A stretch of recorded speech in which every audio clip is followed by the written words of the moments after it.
جس میں انہوں نے ہندی اردو تنازع پہ بات کی ہے فرمان فتح پوری صاحب نے. تو اس میں جہاں قائد اعظم نے طالب علموں کو یہ نصیحت کی کہ آپ لوگ پاکستان کے حقیقی معمار آپ ہیں، کسی کا اعلی کار بننے یا گمراہ ہونے سے بچیے، اپنے اندر مکمل اتحاد اور جکانگت پیدا کیجیے. پاکستان کی قومی زبان اردو اور صرف اردو ہوگی. جو شخص آپ کو اس غلط راستے پر ڈالے وہ پاکستان کا دشمن ہے. یہ مشترک قومی زبان کے بغیر کوئی قوم نہ باہم متحد رہ سکتی ہے اور نہ کوئی کام کر سکتی ہے. جی فرمان فتح پوری کی کتاب جو ہے ہندی اردو تنازع کے صفحہ نمبر 492 پر یہ قائد اعظم کا ارشاد درج ہے. یہ کتاب کراچی نیشنل بک فاؤنڈیشن سے شائع ہوئی تھی 1977 میں.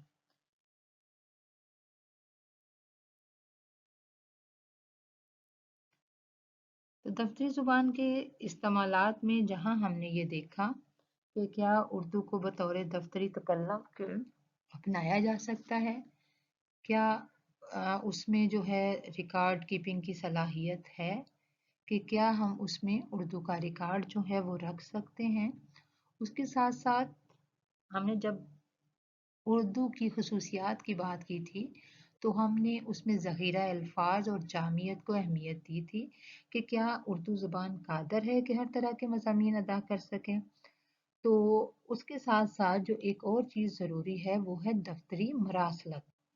کہ کیا اس میں دفتری مراسلت ہو سکتی ہے. تو ظاہر سی بات ہے کہ اس کا جواب جو ہے ہمارے پاس مثبت ہے، ہاں میں ہے. اور اس کے ساتھ پھر ہم دفتری اصطلاحات پر غور کرتے ہیں. دفتری مراسلت جو کہ سب سے اہم فریضہ دفتروں میں دفتری مراسلت کا ہے، خط و کتابت کا ہے. تو آپ یہ دیکھیں کہ جس طرح ہم روداد کا لفظ جو ہے منٹس کے لیے ہم روداد کا لفظ استعمال کر سکتے ہیں. لیٹر سرکولر کے لیے جو ہے وہ گشتی مراسلہ کا لفظ استعمال ہو سکتا ہے، گشتی مراسلہ کی اصطلاح استعمال ہو سکتی ہے. اسی طرح اگر ہم بطور اردو دفتری زبان کے اپنائیں گے تو اس میں شک نہیں ہے کہ ہم مختلف اصطلاحات کو جو ہے وہ اردو زبان کا حصہ بنتی جائیں گی. یعنی ابھی ہمیں یہ نامانوس لگیں گی لیکن وہ وقت دور نہیں جب اس کو اس کا حق ملے گا تو یہ ضرور جو ہے یہ زبان زد عام ہو جائیں گی. یہ اصطلاحات سرکاری مراسلہ اور خط کے حوالے سے ڈاکٹر صدیق شبلی لکھتے ہیں کہ سرکاری مراسلے کا مقصد حکومت کے احکاموں اور آرائیوں یعنی جو آراء ہے منظوریوں کی اطلاع جو ہے متعلقہ اداروں اور افراد کو دینے کے لیے تحریر کیا جاتا ہے. اس کے مندرجات میں سرنامہ، نمبر، مقام اور تاریخ، بھیجنے والے کا نام اور مکتوب علیہ کا عہدہ اور پتہ، موضوع، القاب، مضمون، اختتامیہ، بھیجنے والے کے دستخط، عہدہ اور فون نمبر اور منسقلات شامل ہوتے ہیں. جی طلبہ و طالبات،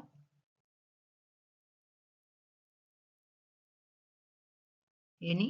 جب ہم نے کوئی سرکاری مراسلہ لکھنا ہے، سرکاری خط لکھنا ہے، سرکاری درخواست لکھنی ہے تو اس میں سرکاری مراسلت کس لیے ہوتی ہے؟ تاکہ حکومت کا کوئی حکم ہے، اس کی کوئی آرا ہے، انہوں نے کوئی قانون منظور کیا ہے، اس کی اطلاع جو ہے وہ متعلقہ اداروں تک پہنچانی ہے، افراد کو دینی ہے. تو وہ جو خط ہے جب لکھا جائے گا، جب وہ مراسلہ لکھا جائے گا تو اس کی ایک سائڈ پہ اس کی پیشانی پہ سرنامے پہ جو ہے اس کا نمبر ڈالا جاتا ہے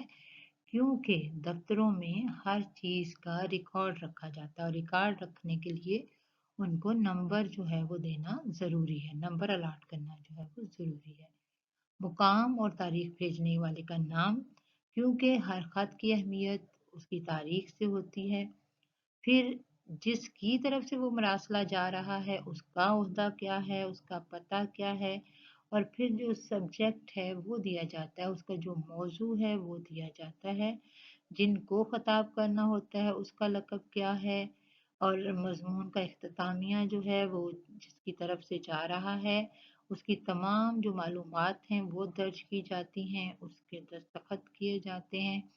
اس کا عہدہ لکھا جاتا ہے، اس کا فون نمبر لکھا جاتا ہے، اور اس کے علاوہ جو ای میل ایڈریس، ویب ایڈریس، اس کے ویب کا پتہ جو ہے، برقی پتہ جو ہے وہ دیا جاتا ہے، تو فیکس کا پتہ دیا جاتا ہے، یعنی جو ضروری معلومات ہیں وہ ہم اس میں دیتے ہیں۔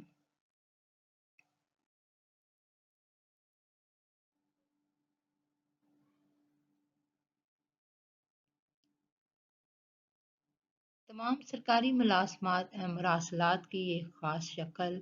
اور اسلوب نگارش ہوتا ہے۔ مراسلات کو مؤثر بنانے کے لیے ان میں درج ذیل خصوصیات کا ہونا ضروری ہے۔ معلومات درسی اور ان غلطیوں سے پاک ہوں، قوائف جو ہیں وہ جامع، واضح اور غیر مبہم ہوں، سادگی اور اختصار کا خیال رکھا جائے، مراسلات چھوٹے چھوٹے اقتباسات پر مشتمل ہو اور طویل اقتباسات سے گریز کیا جائے۔ اگر کسی درخواست کو مسترد کرنا مقصود ہو تو اس کے لیے بھی جو ہے وہ شاکی اسلوب اپنایا جائے۔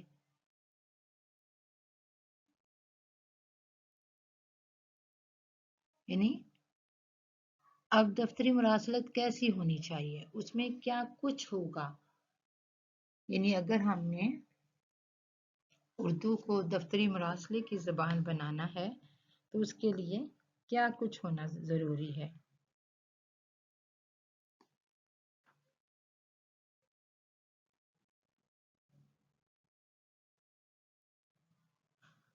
کیونکہ آپ لوگ سمجھتے ہیں اور آپ لوگ جانتے بھی ہیں کہ موجودہ دور جو ہے وہ ایک ایسا دور ہے کہ جس میں بحیثیت زبان اردو کو نظر انداز کیا جا رہا ہے، اور انگریزی زبان کو جو ہے وہ اہمیت دی جا رہی ہے۔ قیام پاکستان ہوئے 75 سال سے زیادہ کا عرصہ گزر چکا ہے، لیکن آپ دیکھ لیں کہ اردو کی حالت جو ہے، اردو کے حق میں جو آوازیں بلند ہوتی ہیں وہ ان میں اس طرح سے پیش رفت نہیں ہوتی کہ یہ اردو جو ہے وہ دفتری زبان جو ہے وہ بن سکے۔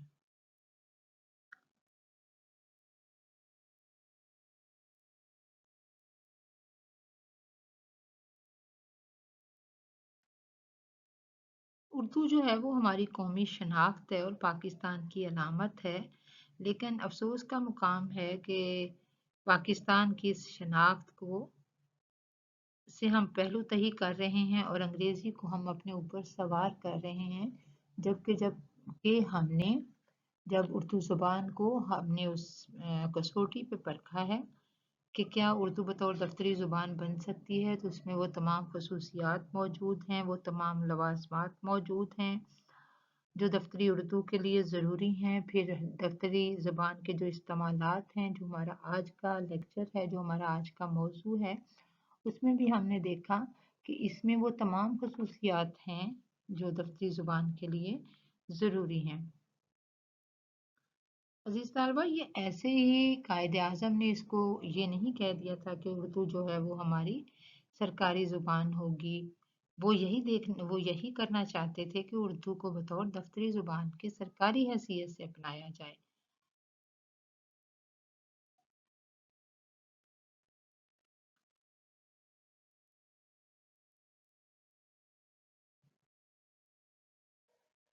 آپ دیکھیں تو سر سید احمد خان جنہوں نے سب سے پہلے جو ہے دو قومی نظریہ پیش کیا تھا، انہوں نے بھی اردو زبان کو اپنانے پر زور دیا تھا، اور اگر دیکھا جائے تو اردو کے ہر شعبہ علم و فن میں جو ہے وہ اردو زبان میں کتابیں موجود ہیں۔ ضرورت اس امر کی ہے کہ ان مصنوعی رکاوٹوں کو دور کیا جائے جو اردو زبان کی ترقی کی راہ میں حائل ہیں۔